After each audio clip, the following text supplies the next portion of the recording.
नमस्कार। In news programme में आपका स्वागत है। आज हम लोग एक बहुत ही महत्वपूर्ण टॉपिक के साथ उपस्थित हुए हैं।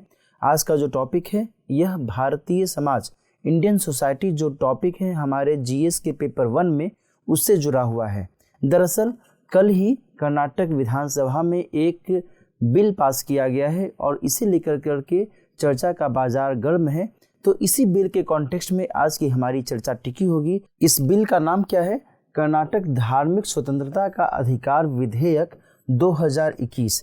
इस बिल में क्या कुछ बातें कही गई हैं और इस बिल के पक्ष में और विपक्ष में क्या कुछ चर्चाएं चल रही हैं और भारत में धार्मिक स्वतंत्रता के कॉन्टेक्स्ट में क्या प्रावधान है, क्या कुछ हमारा संविधान कहता है, इन सब के संदर्भ में आज हमारी चर्चा होगी।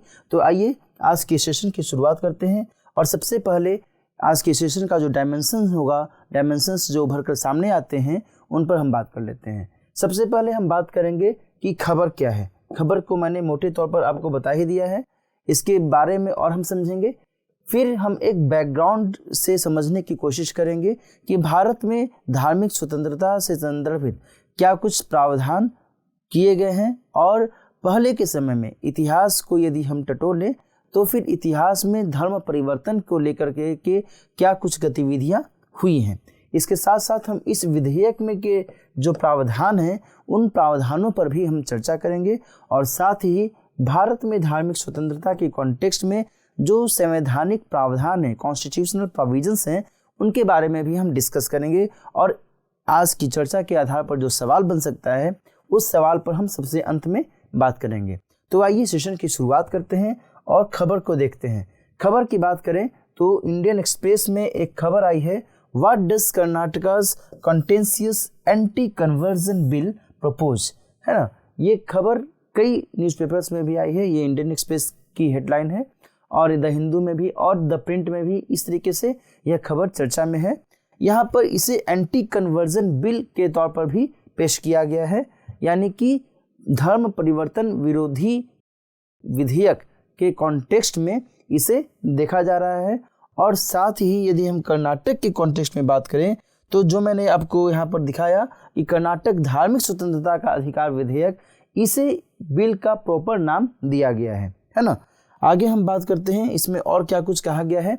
यदि हम पृष्ठभूमि के कॉन्टेक्स्ट में बात करें कि इस पूरे मामले में पृष्ठभूमि क्या है, बैकग्राउंड क्या है, तो मैं आपको बता दूं कि यदि हम भारत के हालिया इतिहास को यदि हम टटोलें तो ऐसा पता चलता है कि 1930 से लेकर के 1940 का जो दशक है, इस दौरान जो देशी रियासतें थी भारत में, वहाँ पर जो उन देशी रियासतों में हिंदू राजघराने थे, इन राजघरानों ने अपने स्तर पर कोशिश की थी, कानून बनाए थे कि किसी भी प्रकार का धर्म परिवर्तन न किया जा सके, ताकि जो हिंदू संस्कृति की पहचान है उसे बनाए रखे जा सके।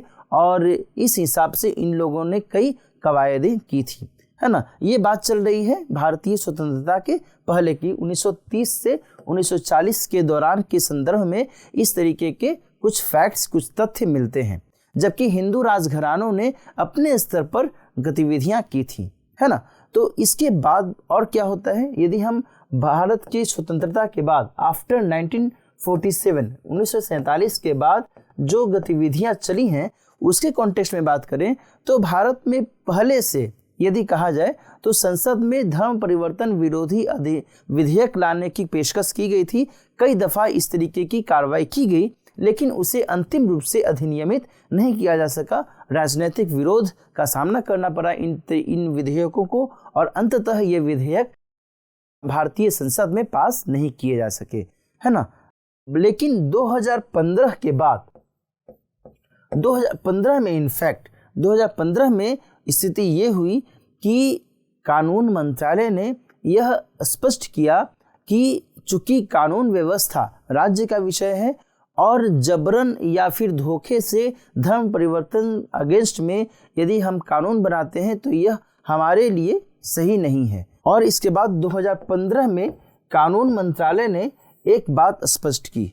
कानून मंत्रालय ने इस वर्ष में 2015 में ये कहा कि धोखेधड़ी से या फिर जबरन धार्मिक परिवर्तन के आधार पर जो कानून बनाने की संभावना है वह हम राष्ट्रीय स्तर पर नहीं कर सकेंगे, नहीं करेंगे, बल्कि कानून व्यवस्था राज्य का विषय है।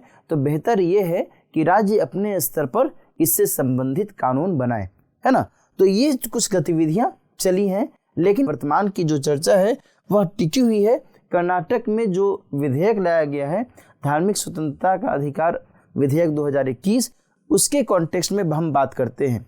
यदि इस विधेयक के प्रावधानों की बात करें तो प्रावधान में कुछ निम्न बातें निकलकर सामने आती हैं, जैसे कि गलत प्रतिनिधित्व, मिस रिप्रेजेंटेशन, धोखा, जबरन, लालच, विवाह के जरिए एक से दूसरे धर्म में परिवर्तन यदि कोई व्यक्ति करता है या फिर करने की चेष्टा करता है, कोई व्यक्ति इस तरीके की गतिविधियों में संलिप्त पाया जाता है, तो यह जो है अवैध माना जाएगा, है ना। यहाँ पर ध्यान रखिएगा किन किन शब्दों की चर्चा की गई है। मिस रिप्रेजेंटेशन या गलत प्रतिनिधित्व, धोखा, जबरदस्ती या जबरन, लालच, विवाह के जरिए एक से दूसरे धर्म में यदि कोई व्यक्ति अपना धर्म परिवर्तन करता है तो इन सभी गतिविधियों को अवैध की संज्ञा दी जाएगी।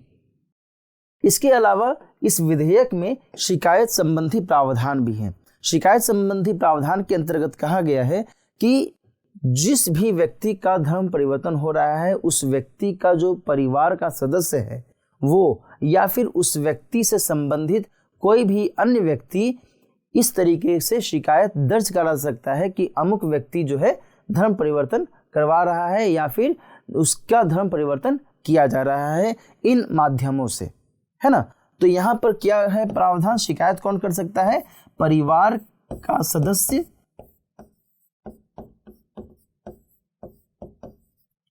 या फिर धर्म परिवर्तन करने वाले व्यक्ति से जुड़ा कोई अन्य सदस्य, कोई अन्य व्यक्ति।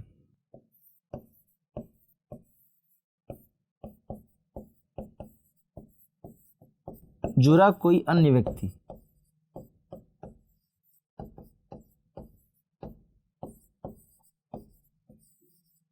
है ना। ये सभी कंप्लेंट दर्ज करा सकते हैं, शिकायत दर्ज करा सकते हैं। आगे क्या किया गया है, आगे कुछ सजा का भी प्रावधान किया गया है इस विधेयक में। इस बिल में सजा का भी प्रावधान है। प्रावधान के तहत ये कहा गया है कि यदि जनरल कैटेगरी है, सामान्य श्रेणी में यदि कोई व्यक्ति है और उसका यदि धर्म परिवर्तन किया जाता है तो ऐसी स्थिति में 3 से 5 साल तक की सजा और 25,000 रुपये जुर्माना देने की बात की गई है।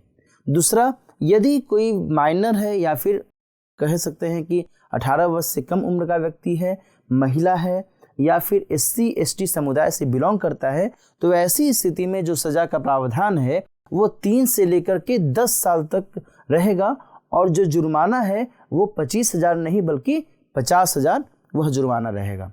तो ये कुछ सजा का प्रावधान इस विधेयक में किया गया है।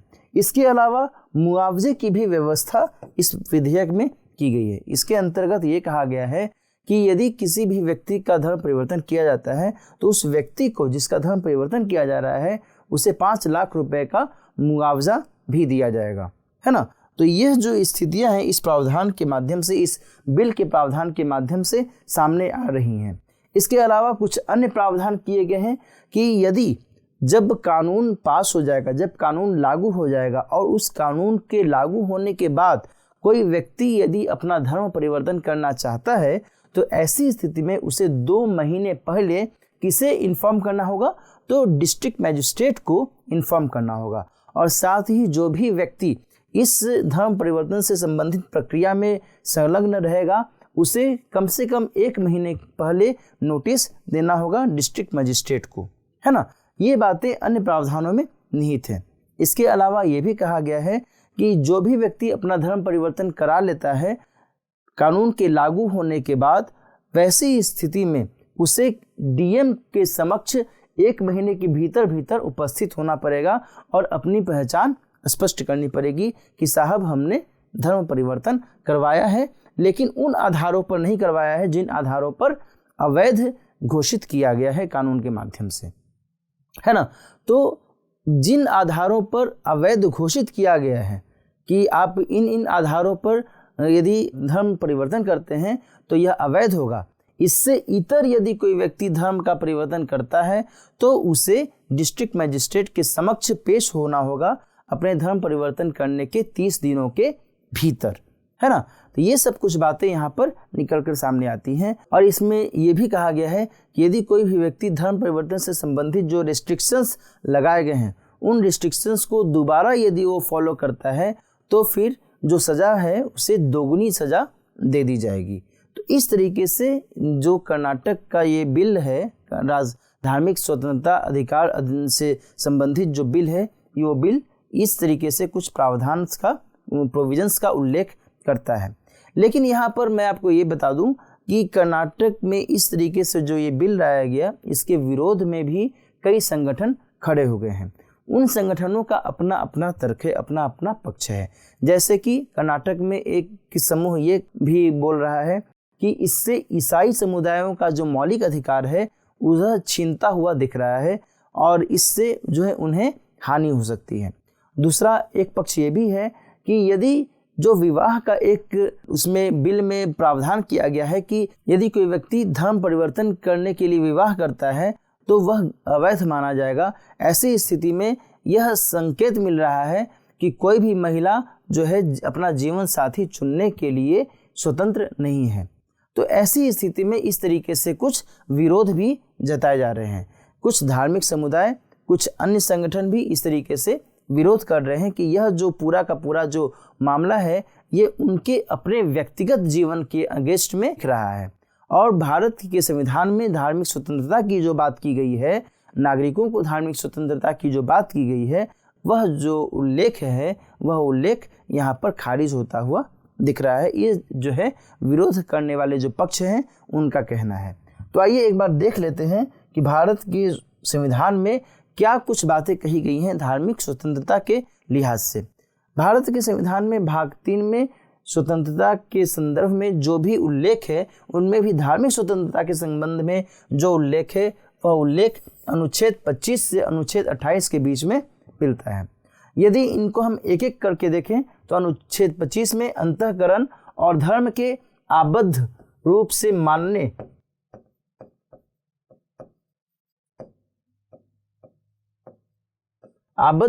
मानने आचरण और प्रचार करने की स्वतंत्रता दी गई है ना। आबद्ध रूप से मानने मतलब बिना किसी रोक टोक के आप अपना धर्म मान सकते हैं। दूसरा अनुच्छेद 26 क्या कहता है? अनुच्छेद 26 कहता है कि धार्मिक कार्यों का प्रबंधन की स्वतंत्रता इसके तहत दी गई है।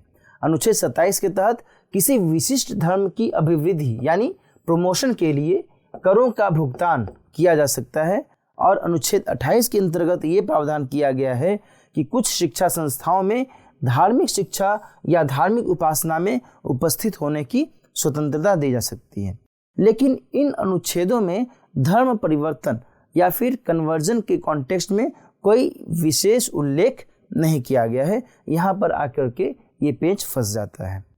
चूँकि भारत सरकार ने जो मैंने शुरू में भी बताया कि राज्य अपने स्तर पर कानून व्यवस्था के हिसाब से अपने यहाँ पर धर्म परिवर्तन से संबंधित जो भी कानून है वो लागू कर सकते हैं, ये उनका अपना विषय है। इसमें केंद्र सरकार जो है हस्तक्षेप नहीं करेगी। तो यहाँ पर ये देखना होगा कि अन्य जो राज्य हैं उनका क्या अभिमत है इस पूरे मामले में। और साथ ही यहाँ पर बड़ी बात यह है कि केंद्र के स्तर पर, भारत सरकार के स्तर पर अभी कोई एज सच कानून नहीं है। इन स्थितियों में ये देखना होगा कि धर्म परिवर्तन को लेकर के समाज में क्या कुछ रुख सामने आ रहा है। कुछ पक्ष धर्म परिवर्तन को सही ठहरा रहे हैं और कुछ पक्ष धर्म परिवर्तन के अगेंस्ट में खड़े हो रहे हैं। ऐसी स्थिति में सरकार और जनता के बीच में जो एक तारतम्यता है यह बनाने की आवश्यकता है। यहाँ पर यह ध्यान रखना होगा कि यदि राज्य सरकार इस तरीके से कोई कानून बनाते हैं तो ऐसी स्थिति में उन कानूनों में कुछ स्पष्टीकरण करे ताकि जनता को इस बात की स्पष्टता हो सके कि उनके मौलिक अधिकार का हनन नहीं हो रहा है। और दूसरा ये भी है कि जहाँ एक तरफ केंद्र सरकार ये कहती है कि राज्य सरकार अपने स्तर पर इस विषय पर कानून बनाए, और साथ ही यहाँ पर यह भी ध्यान रखना होगा कि जो जनता है वो भी इस हिसाब से शिक्षित हो, जागरूक हो, ताकि वो भी अपने स्तर पर निर्णय ले सकें कि धर्म परिवर्तन करना कितना सही है, कितना गलत है, और वो अपने हिसाब से उस तरफ कदम उठाएं, है ना। इसके अलावा मैं आपको ये भी बता दूं कि संयुक्त राष्ट्र के मानवाधिकार घोषणा पत्र में अनुच्छेद 18 में इस बात का जिक्र है कि किसी भी व्यक्ति को कोई भी धर्म अपनाने की स्वतंत्रता होनी चाहिए। तो इन स्थितियों को भी ध्यान में रखने की आवश्यकता है राज्य सरकारों को, जो भी इस तरीके से बिल ला रहे हैं। तो उन्हें अपने बिल में, अपने विधेयक में इन सभी बातों को ध्यान में रखते हुए प्रावधान क्लियर करने चाहिए, स्पष्ट करने चाहिए। तो आज की चर्चा में हम यहीं तक सीमित रखते हैं। इस चर्चा के आधार पर जो सवाल बन सकते हैं, सवाल को हम एक बार देख लेते हैं। सवाल है, भारत में धर्म परिवर्तन से संबंधित विभिन्न पक्षों के तर्क को स्पष्ट कीजिए। सवाल बहुत ही सीधा है। यहाँ पर आपको ये बताना है कि कर्नाटक विधानसभा में जो बिल लाया गया है उस बिल में क्या कुछ प्रावधान किए गए हैं, और साथ ही आपको ये बताना है कि इस बिल के पक्ष और विपक्ष में क्या कुछ अभिमत सामने आ रहे हैं, और साथ में आप अपने स्तर पर जो कंक्लूजन हो सकता है वह कंक्लूजन सबसे अंत में दे सकते हैं। आज की चर्चा हम यहीं समाप्त करते हैं। मिलते हैं नेक्स्ट सेशन में किसी अन्य महत्वपूर्ण टॉपिक के साथ। तब तक अपना ख्याल रखिए, पढ़ते रहिए। नमस्कार।